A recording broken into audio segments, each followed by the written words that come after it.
دنیا میرے آگے ہوتا ہے شب و روز تماشا میرے آگے. کاش میرے پاس بھی ایسے الفاظ ہوتے جیسے عرفان صدیقی صاحب اپنے ہونٹوں سے پھول جھڑتے ہیں. میں ایک ڈاکٹر ہونے کے ناطے میں ہر چیز کو دیکھتا ہوں کہ سمٹمز کیا ہے اور مرض کیا ہے. جو ساری باتیں ہم لوگوں نے کہی ہیں میرے سامنے وہ سمٹمز ہے، مرض کچھ اور ہے. میرا مسئلہ جیسے سینیٹر مشتاق صاحب نے کہا ہے کہ دال میں کچھ کالا ہے یا کالی دال ہے، میرا مسئلہ نہ تو دال میں کچھ کالا ہے نہ کالی دال ہے. میرا مسئلہ وہ باورچی ہے جو کالی دال پکاتا ہے. جناب چیئرمین، میں جب پاکستان کی اس حالت کو دیکھتا ہوں تو دل خون کے آنسور ہوتا ہے. جب میں پاکستان کی معاشی حالت دیکھتا ہوں تو سوچتا ہوں کہ آخر ہم نے ایسا کیا غلط کیا ہے جو باوجود سب نعمتوں کے ہم ترقی نہیں کر پا رہے. جب میں سوچتا ہوں کہ آخر وہ کون سا معاملہ ہے جو ہم نہیں کرتے اور باقی ساری دنیا کر رہی ہے، وہ کون سا ایسا کام ہے جو ہم غلط کر رہے ہیں اور ساری دنیا ٹھیک کر رہی ہے. جب میں پاکستان کو دیکھتا ہوں تو مجھے اس میں اللہ کی شان نظر آتی ہے. برف پوش پہاڑیوں کی چوٹیوں سے لے کے سمندر کی گہرائیوں تک، سرسبز باغات سے لے کے چولستان کی صحرا تک، پانی اتنا کہ اگر صحیح استعمال کرنے کا سلیقہ ہو تو جنت، پھل ایسے کہ جنت کے باغات لگے، آم وہ کہ دنیا اس کو ترسے، مالٹا وہ کہ جو خون کی طرح سرخ اور میٹھا، چاول وہ جو دانا دانا الگ الگ. گزارش ہے، آپ سپیچ جو ہے پڑھ کے نہیں کہہ سکتے، آپ سپیچ پڑھ نہیں سکتے اس طرح.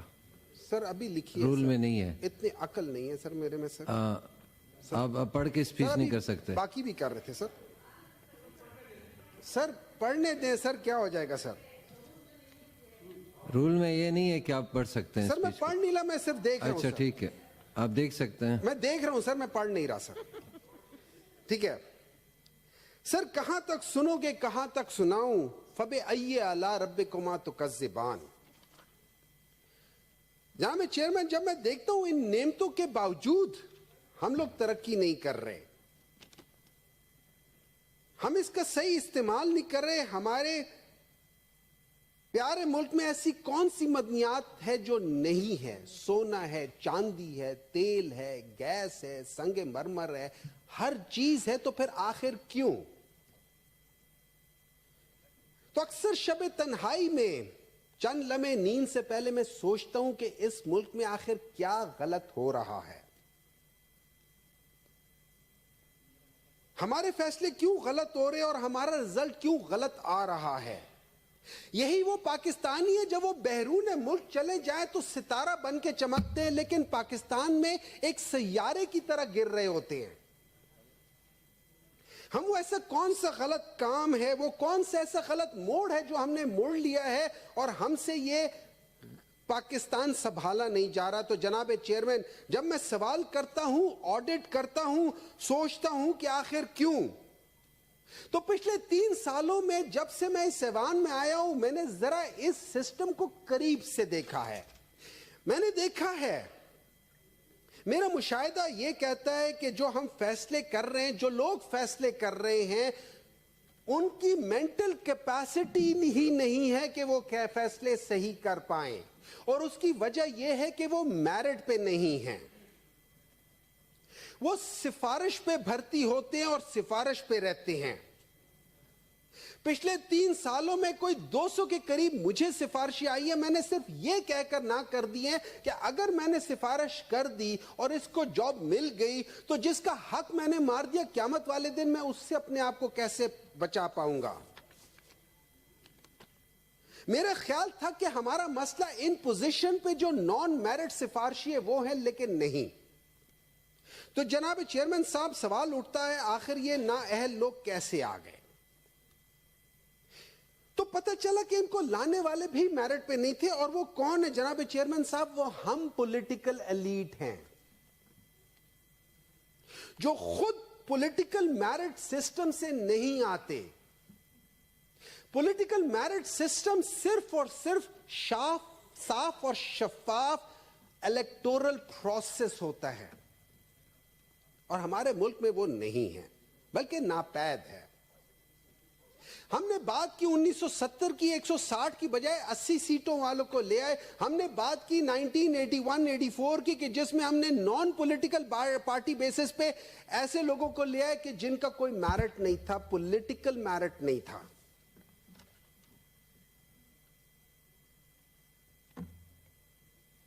پرابلم ان سب لوگوں میں نہیں سر, پرابلم ان پولیٹیشنز میں نہیں. پرابلم یہ نہیں کہ 2018 میں کیا ہے, 2013 میں کیا ہے, 1971 میں کیا ہے, 1990 میں کیا ہوا ہے. پرابلم اس میں نہیں ہے سر. مجھ کو پرابلم اس سسٹم میں نظر آتا ہے جو ان سب کو لاتا ہے. یہ وہ سسٹم ہے جو پولیٹیکل مینیورنگ کرتا ہے اور نان میرٹ کو فروغ دیتا ہے. یہ وہ خرابی ہے جو پاکستان کی سب سے بڑی بیماری ہے. آج مجھے دل کی بات کر لینے دیں, خفا مت ہونا سر. جب ہم یہ سوچتے ہیں کہ اس پارٹی کو یا اس پارٹی کو جتوا دیں گے تو کام ہو جائے گا, تو ہم یہ بھول جاتے ہیں کہ پولیٹیکل مینیورنگ سے جو انٹرفیرنس ہوتی ہے وہ پولیٹیکل سسٹم کو آگے نہیں چلنے دیتی. تو مجھے اس سے قصہ یاد آیا. قصہ یہ ہے کہ ایک تتلی اپنے لاروا کے سٹیج سے باہر نکل رہی تھی, اس خول سے نکل رہی تھی اور بڑی جد و جہد کر رہی تھی, بڑی محنت کر رہی تھی. تو ایک شخص نے اس کی مدد کرنے کے لیے اس خول کو توڑ دیا. وہ تتلی تو بڑے آرام سے باہر نکل آئی, لیکن جناب چیئرمین صاحب وہ تتلی کبھی اڑ نہیں سکی. وہ اس لیے اڑ نہیں سکی کہ جس خول سے نکلنے کے لیے اللہ تعالیٰ نے اس کو محنت کرنے کے لیے کہا تھا, اس محنت کی وجہ سے اس کے پروں میں اتنی طاقت آنی تھی کہ وہ اس کے جسم کا بوجھ اٹھا سکے. آج پولیٹیکل مینیورنگ کی وجہ سے جو سسٹم آ رہا ہے وہ اس ملک کا بوجھ نہیں اٹھا سک رہا, کیونکہ اس کو ہم لوگ آرام سے اس کا خول توڑ دیتے, اس کو محنت نہیں کرنے دیتے. سر میری باتوں کا برا نہ منانا سر.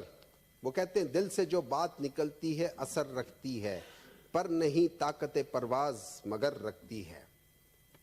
اچھا, اس سب چیزوں میں ہم سب شامل ہیں. P M L N who, Peoples party who, Tehreek Insaf who, J you آئی ہو, ہم سب شامل ہیں اس میں.